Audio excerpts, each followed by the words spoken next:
Welcome to Disability News and Views, a program brought to you by the Mayor's Commission for Persons with Disabilities. My name is Krista McCosh, and I'm the Disability Commissioner and ADA Title II Coordinator for the City of Boston. We're really glad to be back hosting our show after a 2-year hiatus due to the COVID-19 pandemic. I'd like to start by letting you know some exciting news. This year, we're hosting our annual Disability Community Forum live and in person. It's going to be held on May 11th from 2 to 4 p.m. at Suffolk University Law School on Tremont Street. It's a great opportunity for people in the disability community to come out and meet city officials, ask questions, and give us feedback on our work for the City of Boston. I'd also like to let you know that we have ADA Day scheduled for this year as well. That's going to be on July 19th from 12 to 2 on Boston City Hall Plaza. This will also be an unveiling of the plaza because it's just wrapping up its renovation to become fully ADA compliant. We're excited to welcome people with disabilities onto the plaza where there will be no more steep slopes, no more uneven brick, and no more steps. So come out and join us on July 19th at 12 noon on City Hall Plaza for ADA Day.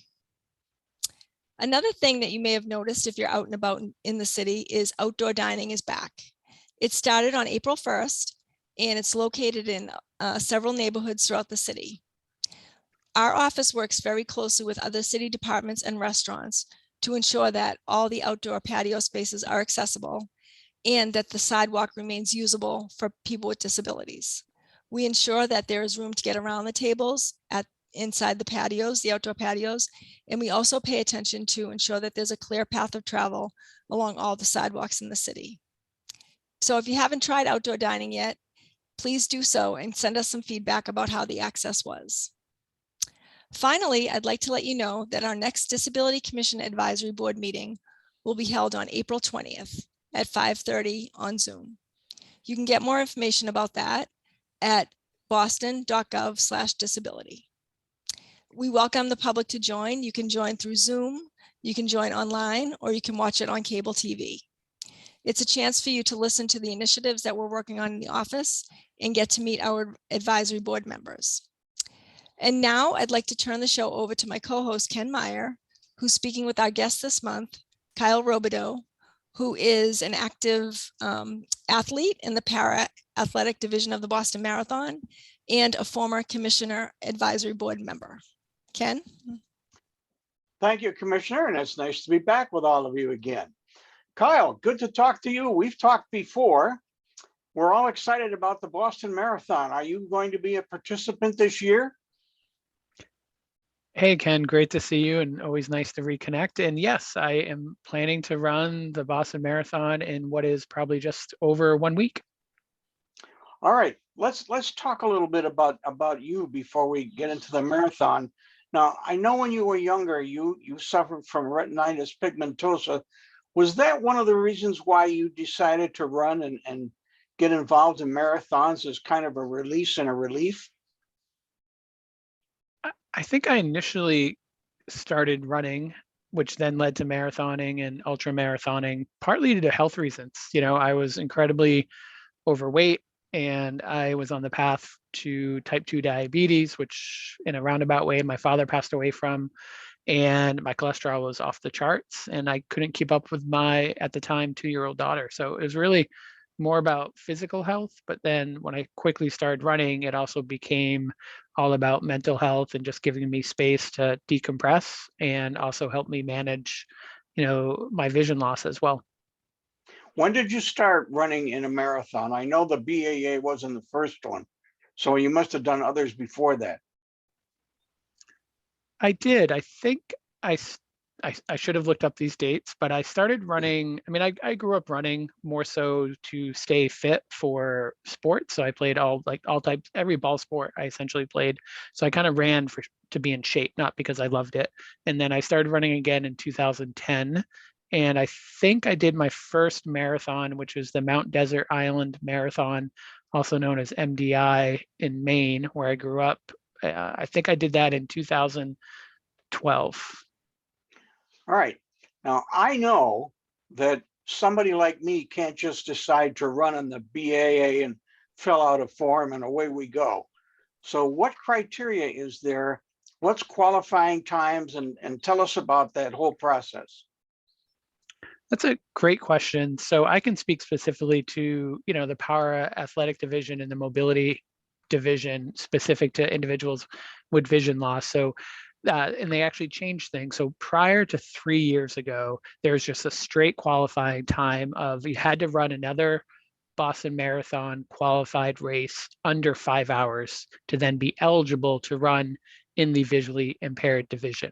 And roughly 2 to 3 years ago, the Boston Athletic Association, which organizes and sponsors the Boston Marathon, changed things up slightly. So now there's essentially 2 divisions or 2 choices for runners who are blind or visually impaired. And I think the same is for amputees as well. And then the wheelchair athletes and hand cyclists have separate divisions. So for folks who are blind or visually impaired, there's now called the para athletic division, which is based on your age and your gender, and then your classification for vision loss. So for me, roughly, I would have to run about a 4 hour and 5 minute marathon to qualify for the para athletic division.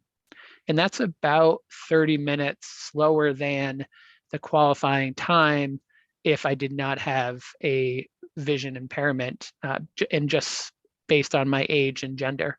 And then for the mobility impaired division, they kept the same 5 hour threshold. All right.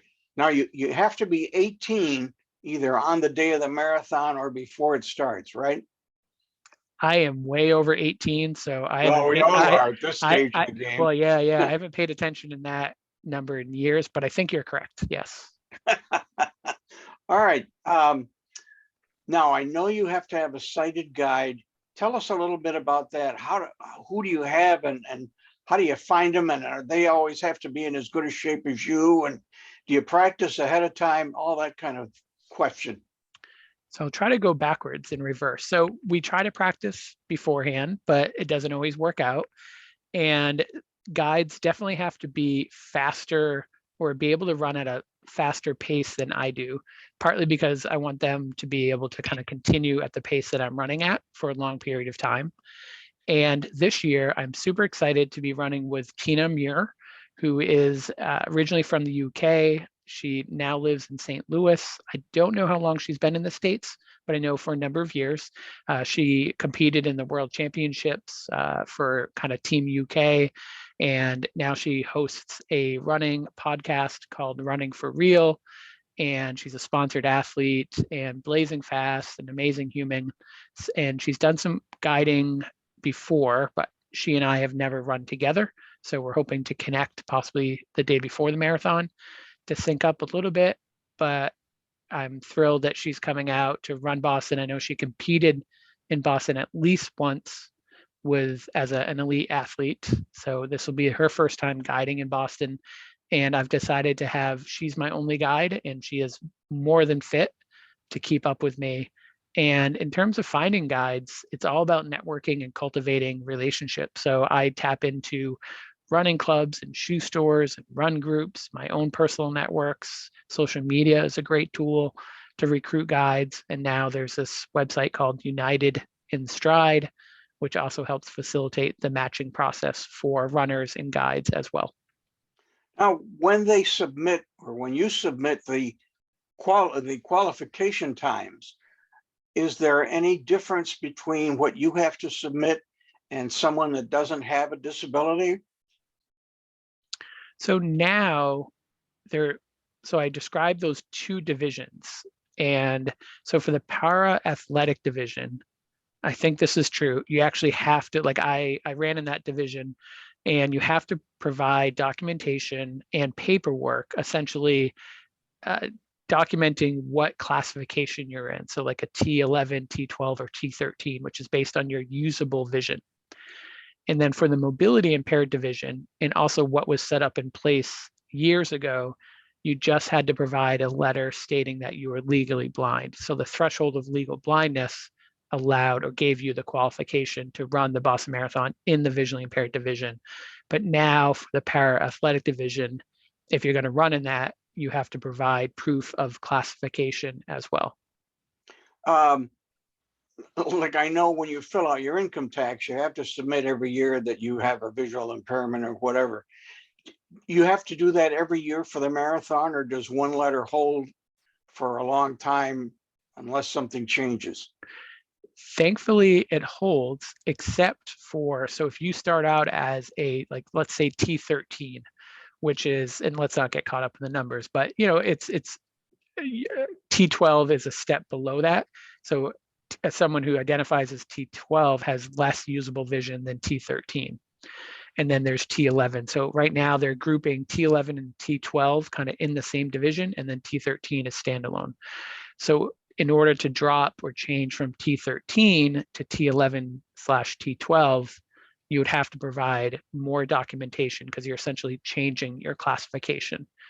Otherwise, just that letter stating that you are in a non-corrective, you have a non-corrective, non-improvement vision impairment, you really only have to provide that documentation once. Now, I can remember way, way back that the marathon would start at 11 o'clock in the morning and everyone would leave all at once. They've changed that. You like that better? I've never run it differently. So right now, they are starting the elite women and elite men right around 9:30, give or take a few minutes. And the first wave that is comprised of like non-elite athletes this year, I think, begins at 10 a.m. So I actually have a 10 a.m. start, but I'm starting at the back of that first wave. All right. Tell me, what are disabilities that keep people from running, or that they will not allow as far as the disabled population is concerned? I think when you mention that doesn't allow someone to run, I mean, for me, I mean, I think everyone is, well, I think the word allowed is a difficult word, but I think everyone right now is eligible to run or able to run in terms of, if you put your mind to it and you're determined, you can do it. I don't know all of, like, if we're talking like races like the Boston Marathon, I don't know the exact kind of qualifications or what they're requiring, except for what they require for folks who are blind or visually impaired. So for example, for like T11 and T12s, when we're running with our guides, we have to have guides and we have to be tethered to our guide. Folks in the T13 classification can choose to run with or without a guide. And then I believe if they run with a guide, they don't have to necessarily be tethered to them. What's been your fastest time? That is a very good question. I unfortunately don't keep a lot of track of time and how many races I've run. I think my fastest marathon is 3:36, maybe. Wow, that's good. Yeah, That's I'm great. thanks. I mean, I'm mid-packer, I'm right in there in kind of the middle of everyone. I mean, I could never run it or even run it that fast. I can run to the men's room pretty well, but when you talk about the Boston Marathon, it's a little bit different. Now, tell me, it must make you feel good when you are running and there are people along the route that cheer you on and they offer you food and water and all that.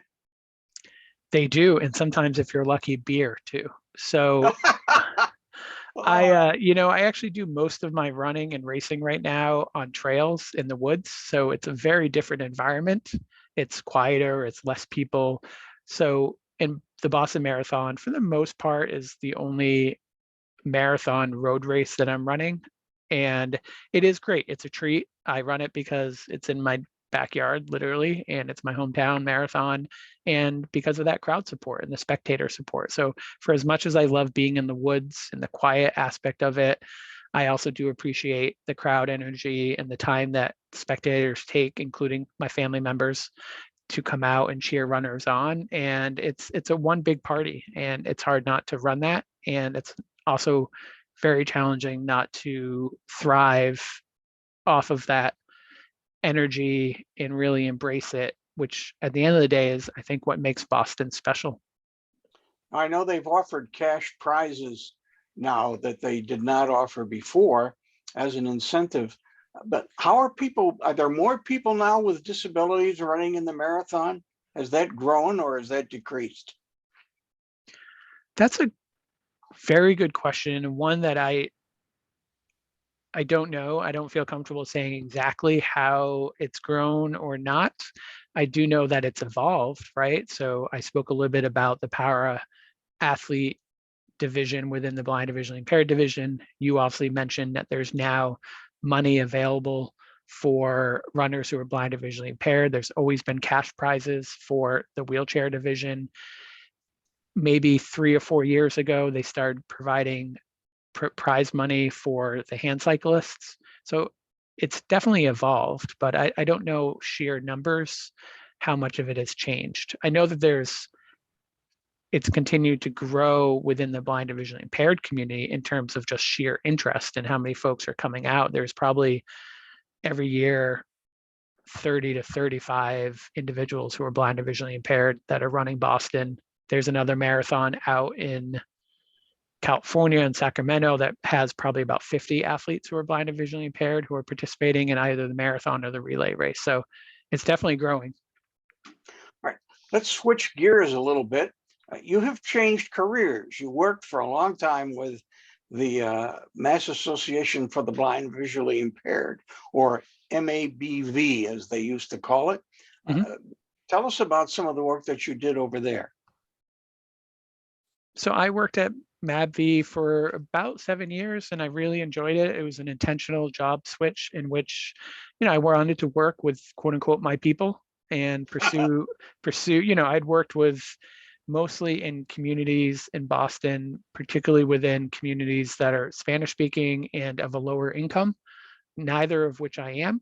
So I wanted to kind of seek out working with individuals that are blind or visually impaired. So I spent about 7 years there, kind of directing and developing their statewide volunteer program. I helped organize and direct, definitely did not coordinate the 36 to 38 low vision peer support groups that the MABV runs throughout the state. And I also, along with many others, really tried to help change the culture in the work environment there. When I started working there, there was maybe 1 or 2 other individuals who were blind and visually impaired, maybe more, but definitely not in leadership. So when I left, there was significantly more individuals who with lived experience in leadership roles there, including the executive director of MABV was someone who is blind. So I'm really proud of that work and the programs and the people that MABV supports. I would be willing to bet that the advancement in technology has helped in that situation as well. I mean, it's a lot easier now than it used to be. It is. It is. I think it's made it more accessible, and obviously remote working is helpful. There's not as many transportation barriers, and just on a personal level today, I learned, actually I called a former MABV coworker because I have I still have usable vision, and I have a very difficult time magnifying and enlarging Google Slides or PowerPoint slides. So I had to do a presentation today. I couldn't figure out how to magnify within Google Slides. So I actually called my old coworker who was the technology director, and he had a great workaround in which he knew that I use an iPhone. And he's like, if you open up the Google Slides on your iPhone, everything on an iPhone is enlargeable using pinch screen.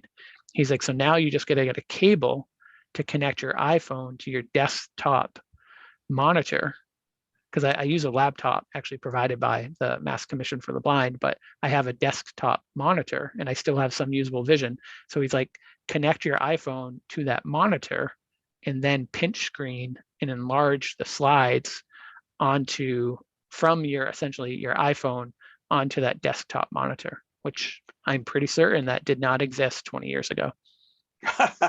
Now, you just mentioned the Mass Commission for the Blind, and an age-old question.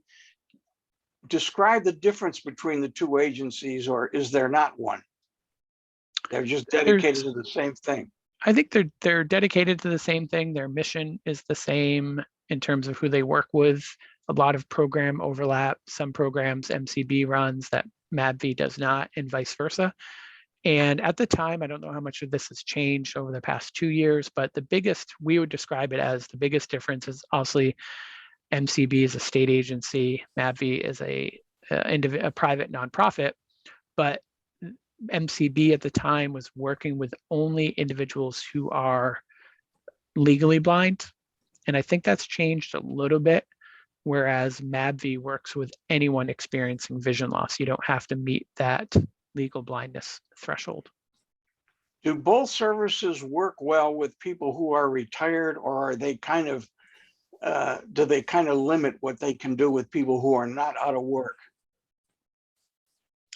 I know that MAVV, I don't know the percentages anymore, but a significant number, well over 500 people, because that's how many individuals would attend the low vision peer support groups, were or are older adults who most are retired, probably not all of them. And that funding was actually provided through the Mass Commission for the Blind. I know that the Mass Commission also has an older adult program.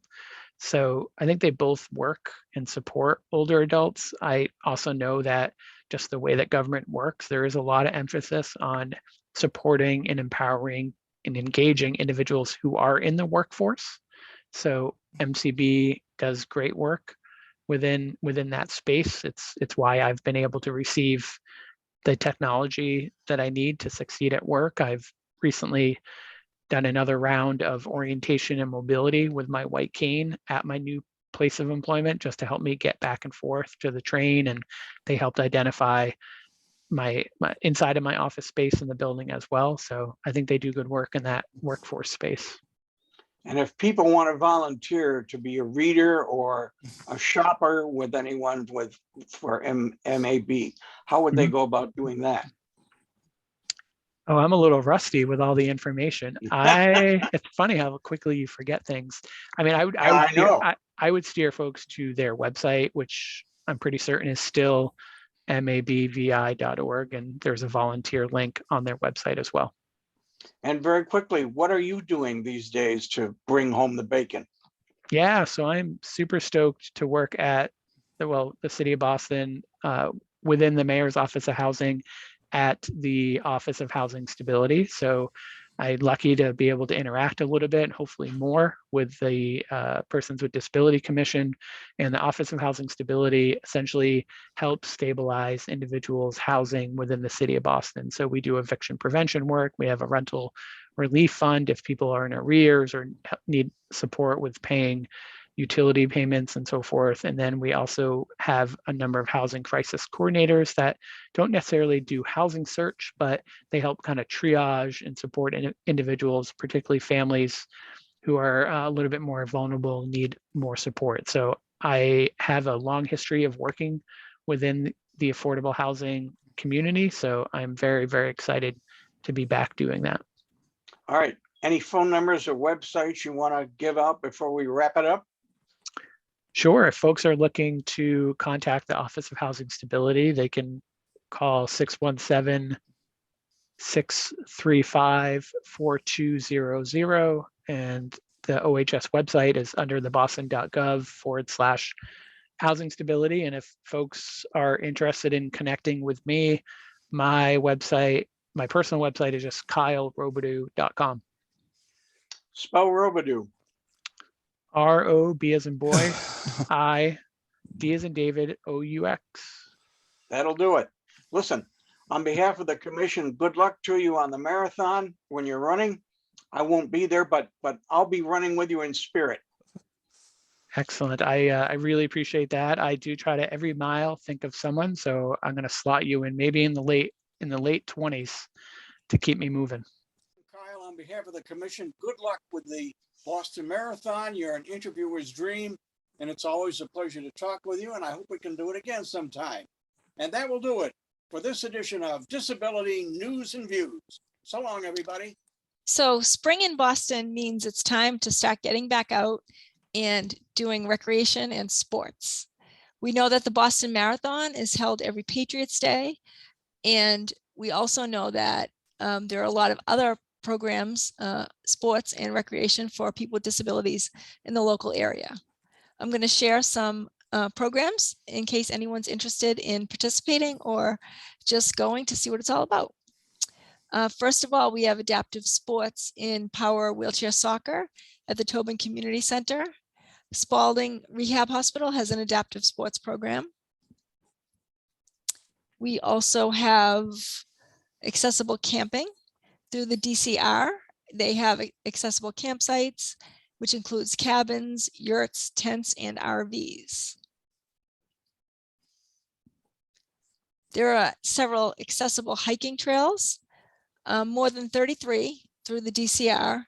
And Boston has some in South Boston, Pleasure Bay and Castle Island, on the Charles River Esplanade, Belle Isle Marsh Reservation, Spectacle Island on Boston Harbor Islands, and Jamaica Pond. We also have accessible boating programs through community boating at the Charles River Esplanade and Piers Park Sailing in East Boston. Accessible swimming. BCYF centers, the Boston Centers for Youth and Family, have 16 indoor pools and 2 outdoor pools. Many pools have lifts in place or are currently under construction.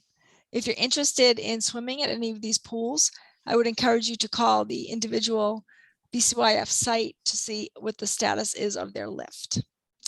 We have accessible beaches in Boston, M Street in South Boston, Constitution Beach in East Boston, and in Savin Hill, we have Malibu Beach. There's also an event held every summer called Beachability, which is hosted by Triangle, and you can check their website for information on their 2022 event. And there's also accessible golfing. Massachusetts Para Golfers Association is up and running, so anyone who likes to golf should check that out. Accessible fishing. South Boston has an accessible fishing pier close to an accessible picnic area with views of Carson Beach, M Street Beach, and Pleasure Bay.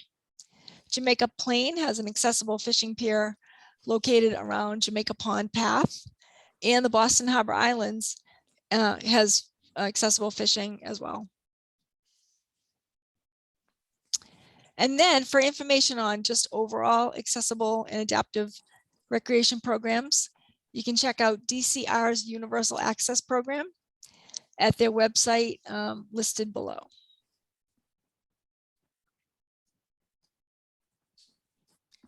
Thank you all for tuning in for this edition of Disability News and Views, and we'll see you next month.